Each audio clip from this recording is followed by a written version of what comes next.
সংবিধান কচু পাতার পানি নয় যে চাইলেই পরিবর্তন করা যাবে, সালাউদ্দিনের মন্তব্য। বললেন, জুলাই সনদের বিষয়ে নির্বাচনের সাথেই গণভোট করা যায়। যুক্তরাষ্ট্রের শান্তি পরিকল্পনায় হামাসের আংশিক সম্মতি, ট্রাম্পের নির্দেশে গাজায় অভিযান সীমিত করল ইসরায়েল। জাতিসংঘ সহ বিশ্ব নেতাদের স্বস্তি। বিসিবি নির্বাচন থেকে এবার সরে দাঁড়ালেন রাজশাহী বিভাগের পরিচালক পদপ্রার্থী হাসিবুল আলম। ভোটারদের জিম্মি করার অভিযোগ প্রতিপক্ষের বিরুদ্ধে। দেখছিলেন ক্রাউন সিমেন্ট সংবাদ শিরোনাম। এবারে বিস্তারিত। বিএনপির স্থায়ী কমিটির সদস্য সালাউদ্দিন আহমেদ বলেছেন, নির্বাচনকে বিলম্বিত করতে পিআরের দাবি করছে কয়েকটি দল। নির্বাচন বিলম্বিত হলে ফ্যাসিবাদের আর বানচাল হলে অগণতান্ত্রিক শক্তির উত্থান হবে। বৈধ প্রক্রিয়া ছাড়া সংবিধান পরিবর্তনের কোনো সুযোগ নেই জানিয়ে সালাউদ্দিন আহমেদ বলেন, নির্বাচনের দিন আলাদা ব্যালটে গণভোটের মাধ্যমে জুলাই সনদের ব্যাপারে জনগণের রায় নেওয়া যায়। সিকান্দার রেমানের রিপোর্ট। এনডিপির ৩৬তম প্রতিষ্ঠা বার্ষিকীর অনুষ্ঠানটি হয় রাজধানীর ইঞ্জিনিয়ার্স ইনস্টিটিউটে। এতে বিএনপির স্থায়ী কমিটির সদস্য সালাউদ্দিন আহমেদ বলেন, দেশের ৫৬% মানুষ পিআর বোঝে না, তাই এই পদ্ধতিতে নির্বাচনের কথা বলে জনমনে বিভ্রান্তি তৈরি করা হচ্ছে। সংবিধান সংশোধনের বিষয়গুলো বৈধ ও আইনানুগ প্রক্রিয়ায় করতে সবাই একমত হবে বলে আশাবাদী বিএনপির এ নেতা। যে সমস্ত রাজনৈতিক দল নিজস্ব রাজনৈতিক স্বার্থে জাতীয় স্বার্থকে জলাঞ্জলি দিচ্ছে, দেশের স্বার্থকে, জনগণের স্বার্থকে জলাঞ্জলি দিচ্ছে হীন রাজনৈতিক উদ্দেশ্যে, তাদেরকে বলবো, আপনারা বাংলাদেশের জনগণের স্বার্থে সঠিক রাস্তায় ফেরত আসুন। আমরা বলেছি, নির্বাচনের দিনে একই দিনে আরেকটা ব্যালটের মাধ্যমে গণভোটের সেই রায়টা নেওয়া যাবে যে এই সংস্কারের মধ্যে ঐক্যমত্য কমিশনের কাছে আমরা যারা প্রতিশ্রুতিবদ্ধ হয়েছে সকল রাজনৈতিক দল, সেই প্রতিশ্রুতির পক্ষে জনগণ আছে কিনা, সেই সনদের পক্ষে জনগণ আছে কিনা, হ্যাঁ অথবা না বলুন। যদি জনগণ হ্যাঁ বলে, তাহলে সেই পার্লামেন্ট, সেই নির্বাচিত সংসদের প্রত্যেকটা সংসদ সদস্য আইনানুগভাবে ম্যান্ডেট প্রাপ্ত হবে এই সনদ বাস্তবায়নের জন্য, তারা বাধ্য থাকবে সেই সনদ বাস্তবায়নের জন্য। রাজধানীর শেরেবাংলা নগরে বিএনপির প্রতিষ্ঠাতা শহীদ রাষ্ট্রপতি জিয়াউর রহমানের মাজারে অ্যাসোসিয়েশন অব ইঞ্জিনিয়ার্স বাংলাদেশ অ্যাবের উদ্যোগে শ্রদ্ধা নিবেদন করা হয়। বিএনপির সিনিয়র যুগ্ম মহাসচিব রুহুল কবির রিজভী অভিযোগ করেন, প্রশাসনের গুরুত্বপূর্ণ পদে একটি বিশেষ ইসলামপন্থী রাজনৈতিক দলের সমর্থক আমলাদের বসানো হয়েছে। এটা সুষ্ঠু নির্বাচনের পথে বড় বাধা। এমন ব্যক্তিদের নিয়োজিত করুন যারা নিরপেক্ষ নির্বাচন করবে, কোনো দলের আজ্ঞাবাহক হবে না। আজকে ১৬ বছর শেখ হাসিনা দলের আজ্ঞাবাহী নির্বাচন কমিশন, প্রশাসন, পুলিশ দিয়ে একচেটিয়া দুর্বৃত্তের যে শাসন করেছিলেন, আওয়ামী ফ্যাসিবাদের শাসন করেছিলেন, আরেকটি কোনো নতুন ফ্যাসিবাদের শাসন এদেশে মানুষ দেখতে চায় না। রুহুল কবির রিজভী বলেন, জনগণ ভোট দিতে প্রস্তুত। নতুন কোনো ইস্যু তৈরি করে জনমতকে বিভ্রান্ত করার চেষ্টা যারা করছেন, তারা জনগণের কাছে ধরা পড়ে যাবে বলেও মন্তব্য করেন তিনি। ভালো ভালো তারা নীতিমালা গ্রহণ করবে। সিকান্দার রেমান, বাংলা ভিশন, ঢাকা। বিদেশি পণ্য পাঠিয়েও প্রতারণার কারণে রপ্তানির অর্থ দেশে আনতে পারছে না বহু পোশাক কারখানার মালিক। রপ্তানির বিপরীতে এরকম প্রায় ২০,০০০ কোটি টাকা বিদেশে আটকে থাকার দাবি করেছে এই খাতের রপ্তানিকারক সংগঠন বিজিএমইএ। এর পেছনে বায়ারদের পাশাপাশি বাইং হাউস, শিপিং এজেন্ট এবং ফ্রেইট ফরওয়ার্ডদের যোগসাজশ দায়ী, এমন অভিযোগ রপ্তানিকারকদের। জিয়াউল হক সবুজের রিপোর্ট। বায়ারদের অর্ডার অনুযায়ী বিশ্বের বিভিন্ন ব্র্যান্ডের পোশাক তৈরি করে প্রায় ১০০ কারখানা।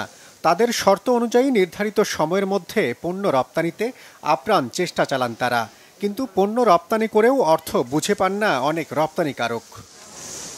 অস্ট্রেলিয়ার নামকরা ফ্যাশন খুচরা বিক্রেতা মোজাইক ব্র্যান্ডের কাছে এমন অর্থ আটকে আছে প্রায় $2 কোটি। এমন প্রায় ৩ কোটি টাকার পণ্য পাঠিয়ে ১ টাকাও ফেরত পাননি কে গার্মেন্টস লিমিটেড। চট্টগ্রামের মেলো ফ্যাশনের রপ্তানি করা প্রায় ৪ কোটি টাকাও আটকে গেছে প্রতারণায়। প্রায় একই রকম প্রতারণার শিকার বেজ ফ্যাশনও। এভাবেই আটকে গেছে প্রায় 2 ডজন রপ্তানিকারকের অর্থ। এমন এক অসহায় অবস্থা, কারণ এই ইন্টারন্যাশনাল যে সিস্টেমে হয়, আমরা যেভাবে প্রতারণার শিকার হচ্ছে সেটা হচ্ছে যে আমার buyer, buying house, freight forwarders এবং শিপিং লাইন্স, এরা সবাই মিলে কাজটা করছে। ছোট ছোট ফ্যাক্টরি, তারা সমস্ত সময় একটা স্ট্রাগলিং থাকে, তারা কিছু কম্প্রোমাইজ করে ফেলে। এই কম্প্রোমাইজের সুযোগগুলো নিচ্ছে এই যে 4টা নেক্সাস। এখানে কিছু কিছু অসাধু বাইং হাউস আছে, তারা মিলে এই যোগসাজশে, বায়ারদের সাথে যোগসাজশে এই কাজগুলো করে। ফ্রেট ফরওয়ার্ডে কী করলো, কনসার্নের অ্যাড্রেসটা চেঞ্জ করে দিল। যে কনসার্নে যেটা নেবেন ওই কনসার্নে চেঞ্জ করে আরেকটা কনসার্নের নাম দিয়ে দিল, without the informing the original owner. তাকে না জানিয়ে, যেটা হচ্ছে টোটাল ভায়োলেশন। অ্যারাউন্ড 20,000 কোটি টাকা আমরা টাকাটা ফেরত পাইনি বাংলাদেশে, যে টাকাটা দেশে আসার কথা ছিল, দেশের সম্পদ।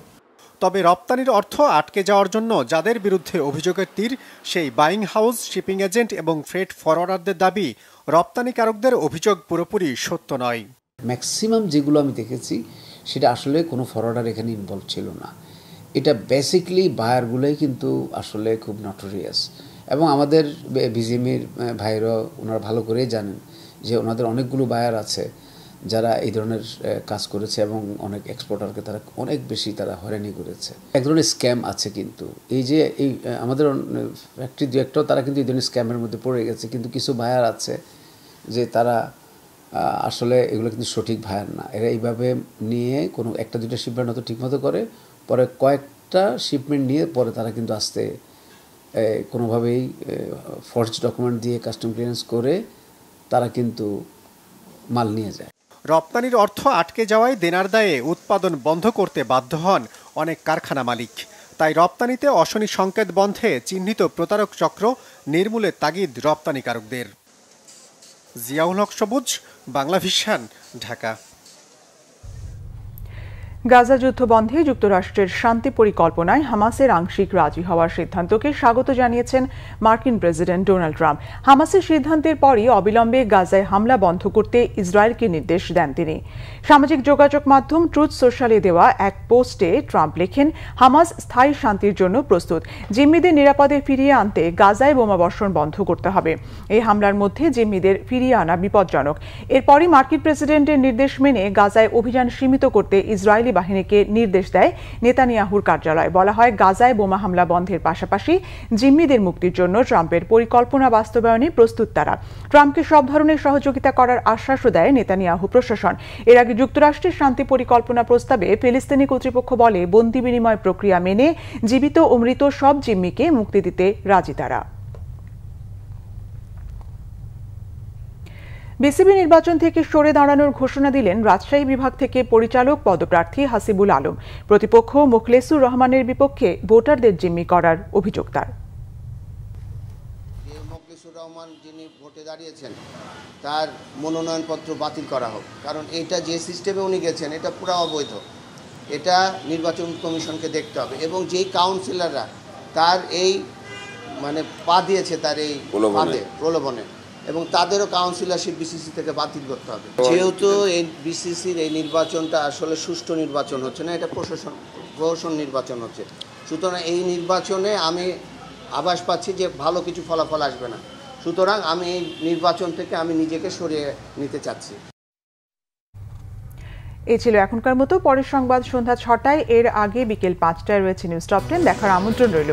এছাড়া বাংলা ভিশন সংবাদ ও সংবাদ সংশ্লিষ্ট অনুষ্ঠান দেখতে ভিজিট করুন www.bvnews24.com ও facebook.com/banglavishannews এবং সাবস্ক্রাইব করুন youtube.com/banglavishannews। ধন্যবাদ।